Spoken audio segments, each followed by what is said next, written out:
Hello welcome back to my channel. আমি মৌমিতা আবার চলে এসেছি নতুন দিনের নতুন ব্লগ নিয়ে। তো আজকে হচ্ছে সানডে, তো চান টান আমার হয়ে গেছে। এবার আমি একটু বসে নিজে স্কিন কেয়ার করে নিচ্ছি। প্রমোশন না, হ্যাঁ, এটা আমার ভালো লাগে, তাই ময়শ্চারাইজারটা আমি ইউজ করি।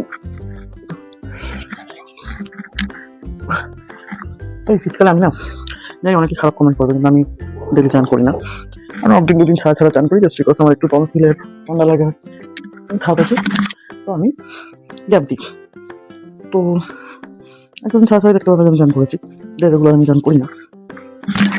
আজকে হচ্ছে সানডে, বাট বাড়িতে আমি আর বাকি একা আছি। বাকি খাওয়া হয়ে গেছে, বাকি পরোটা খেয়ে নিয়েছে, মা গেছে সৎসঙ্গে, আর ভাইয়ের বন্ধুদের সাথে পিকনিক করতে গেছে। তো আমি আমার জন্য একটু লাঞ্চ বানাবো, তো চলুন আপনাদের সাথে শেয়ার করছি লাঞ্চে কী বানাচ্ছি না বানাচ্ছি, আর যা করবো না করবো সব কিছুই আপনাদের সাথে শেয়ার করবো।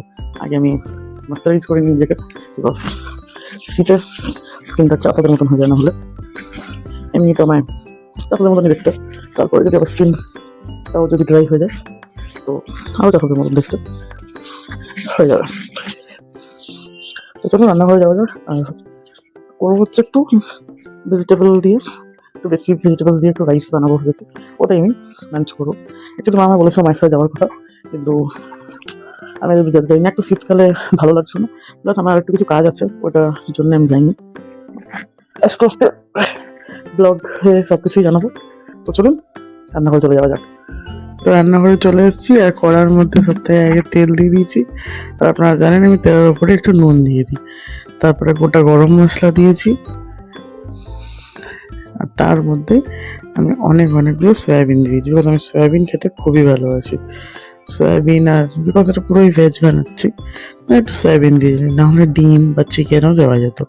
আমি সয়াবিন দিয়েছি, আর ওর সাথে সব রকমের ভেজিটেবলস দিয়ে দিয়েছি। তারপরে এগুলো সবগুলোকে হালকা হালকা ভেজে নেওয়ার পর আবার একটু বিরিয়ানি মশলা থাকলে বিরিয়ানি মশলা, মানে হলো গরম মশলা ওপর থেকে দিয়ে ভালো করে নাড়িয়ে চাড়িয়ে ভেজে নিতে হবে, মানে একটু ভালো করে কুক করে নিতে হবে, যেন ও সবজিগুলো আর সয়াবিনগুলো একটু ভাজা ভাজা হয়ে যায়। আর তারপরে যেটা আমি অন্য সময় দিই, তেলের উপরেই জিঞ্জার গার্লিক পেস্ট একটুখানি দিই, সেটা আমি ভুলে গেছিলাম। তো আমি একটুখানি ওই যে মিক্সিতে আমার পেস্টে আর জল একটুখানি দিয়েছিলাম অল্প, সেটা একটু ফ্লেভারটা আসে। তো সেটা আমি একটু সয়া সস আর ভিনিগার এগুলো দেবো। তো এই যে ভিনিগার আর সয়া সস দিয়ে দিচ্ছি, ভাতটা দিয়ে ভিনিগার আর সয়া সসটা দিয়ে। ভাতটা অলরেডি কুকড, আর ভাতটা আমি যখন বানিয়েছিলাম তখন তো নুন দিয়ে অলরেডি বানিয়েছিলাম।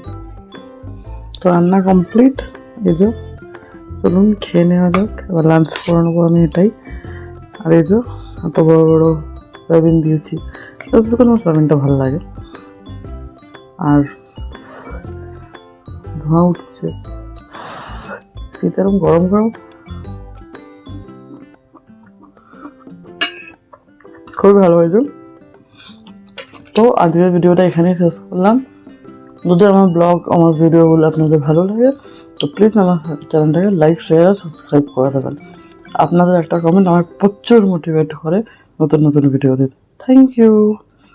Tata, bye by.